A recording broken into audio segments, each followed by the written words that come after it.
Sa araw na to ay nanimot kami ng mga natirang bunga ng mais. At ang dami pa naming nakuha. Marami pa rin bunga. Naisipan din namin na magluto ng isa sa mga paborito nating merienda nung kabataan. Alam ko na miss nyo rin. Nagluto kami ng binatog. Kamusta mga kabukids? Namitas nga kami ngayon ng mga natirang bunga ng mais. Naninimot na nga lang kami para sa pandagdag sa pagkain ng aming mga alaga. At ang dami pa naming nakitang bunga na pwede pa naming mapakinabangan. Marami pa rin, oh. Itong maliliit na to, may mga bunga yan.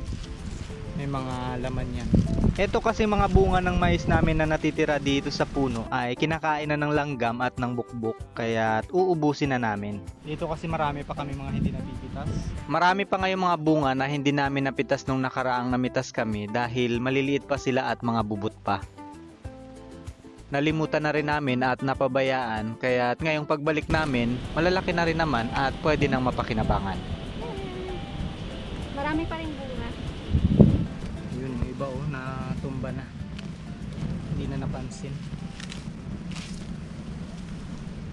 Ayan, meron pang laman. Kaso nga lang, yung dito sa kabilang side, kinain na ng langgam. Napabayaan na nga itong mga mais na ito, kaya kita nyo naman yung mga damo, halos lagpas na sa tao. Naging busy kami sa mga ginagawa namin at saka doon sa mga alagang itik na pinapalaki. Kaya yan na, isang tabi na itong pagdadamo dito. At feeling ko naman hindi na worth it ng mga time na yun na damuhan pa. Kaya yan, magkasinlaki na yung damo at yung nagdadamo. At speaking ng madami at mahaba na yung mga damo, mahaba-haba rin yung voice over ngayon na kailangan kong gawin. Dahil ito kasing gamit naming camera ay nagloloko na. Pagtiyagaan nyo na lang muna mga kabukids itong aking pagbo-voice over dahil yung audio ng aming camera ay sira-sira. Matagal na rin nagpapakita ng senyales at ngayon ay natuluyan na, pero ayos lang yan, kaya pang pagtiyagaan.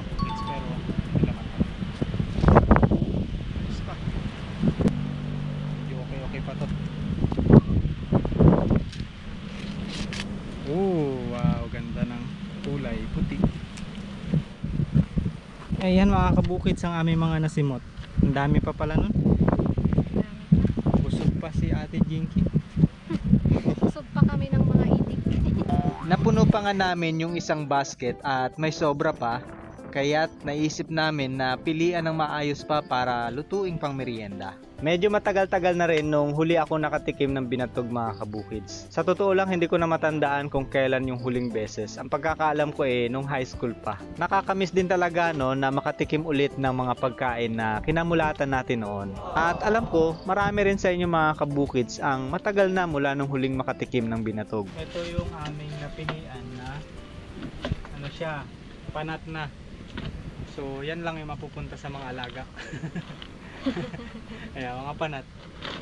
May laman naman pero ano siya, hindi maganda yung hugis. Kipis. So ito yung ating lulutuin today. Ayan ang ating lulutuin ngayon mga kabukids. Ang dami na rin.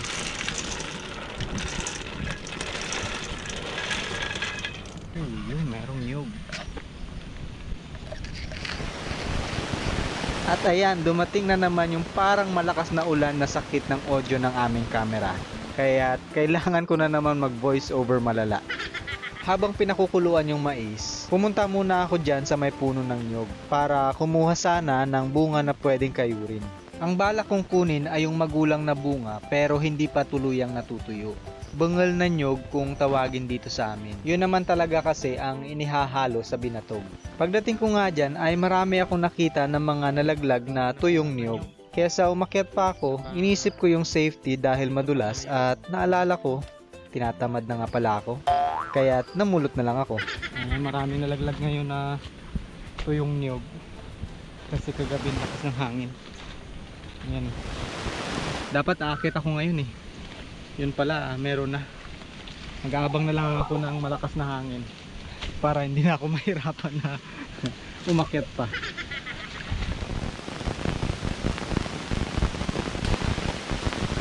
Bagong laglag, buti nakaalis ako dito. Kung hindi, natamaan ako ng bagong laglag na niyog. Ito yung sinasabi nating fresh na fresh. Hulog. Ngayon lang talaga. Salamat sa hangin at walang kahirap-hirap, 9 na piraso ang nakuha ko. Maraming lutong ulam na naman ang mapaggagamitan. Tiyak, puro ginataan na naman ang laman nandyan. Sumakay na nga ako dyan sa aking kabayo at pinatakbo ko na ng mabilis. Ya! Tugudug, tugudug, tugudug, tugudug. Habang si Mama B naman ay sumakay na rin sa kanyang baboy. Yan nga palang ginagawa ni Mama B ay ginagayat niya yung puno ng saging para dagdag pang pakain sa aming mga alagang hayop. Palagi niya nga kaming tinutulungan basta't wala siyang ginagawa. Nagtatadtad ng lechon si Mama B. Mano-mano nga lang namin ginagawa yan dahil kahit gustuhin man namin na bumili ng dikuryenteng panggilin ay wala namang kuryente dito sa bukid. Katulad na lang sa mga oras na yan, may pagkakataon habang hinihintay naming maluto yung nilalaga naming mais. Luto na. Malambot na pero kulang pa. Dapat bumuka siyang ganun. Sapat sabog. Sabog. Masarap. Kalahati ng niyog na kinayod ko mga kabukid sa ipiniga ko. So ilalagay ko dito para maging mas malinamnam yung mais. Ayan. Alam ko hindi ito nilalagyan ng gata pero ngayon maglalagay ako ng gata para naman tikman natin. Tapos yung kalahati ng kinayod, yun yung ipanglalagay natin sa ibabaw mamaya. Sana mas maging masarap.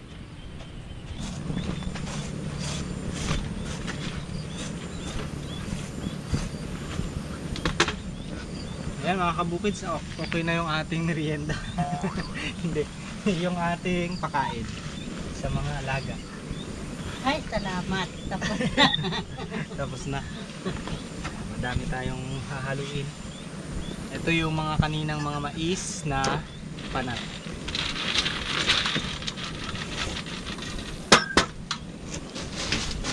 Tapos itong binabad naming feeds, pinalambot sa tubig.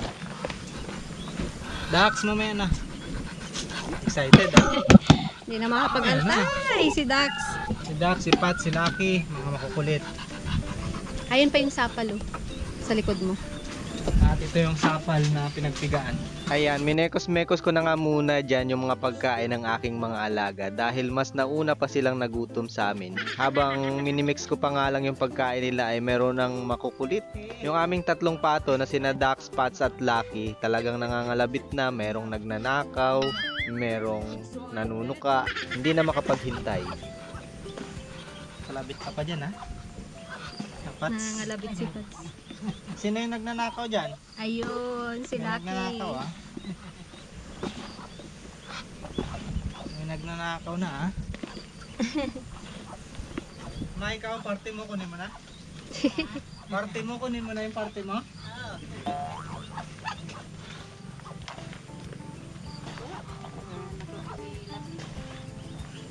Pagkatapos ko nga dyan magpakain ng aming mga alaga ay tamang-tama na luto na rin yung aming nilalagang mais.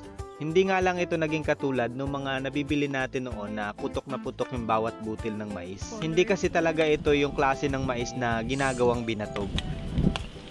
Natin ang asukal. Kunti lang. Daming nyug. Oh, nyug yan na may konting mais. Yan mga kabukids, luto na yung ating binatog. Merienda po tayo. Kulang pa nga yung nyug eh, gusto ko pa na marami. Nakulangan ka ba dun? Panggata na talaga yung nyug natin.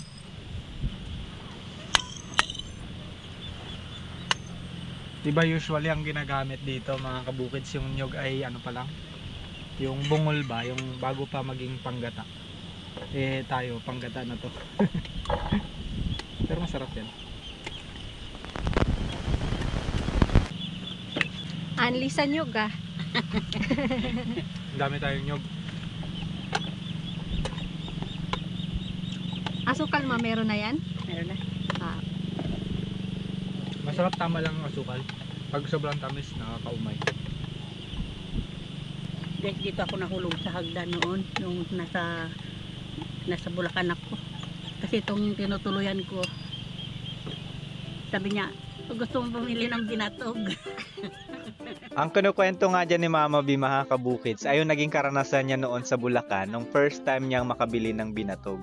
Inutusan daw kasi siya na bumili ng binatog, pero ang nasa isip niya kasi ay iba. Dito kasi sa amin, pag sinabi mong batog ay bayag. Kaya akala niya pinabibili siya ng bayag. Kaya tawang-tawa siya sa pagkwento niya. Sayang lang hindi narinig sa camera. Nakala ni Mama B pinapabili siya ng bayag. Ano yun? Sabi niya, sige, baba ka. Ano yun? May nagasigaw. Sabi niya, bumili ka ng binatog. Yan ang kwentong binatog ni Mama B. Kayo mga kabukids, may kwentong binatog din ba kayo? So paano, hanggang dito na lang muna yung ating video dahil yung ating audio ay sira na rin naman, wala na rin kayong maintindihan sa aming pinagkukwentuhan. Maraming salamat mga kabukids sa panonood. Kita-kita po ulit tayo next time. Bukids!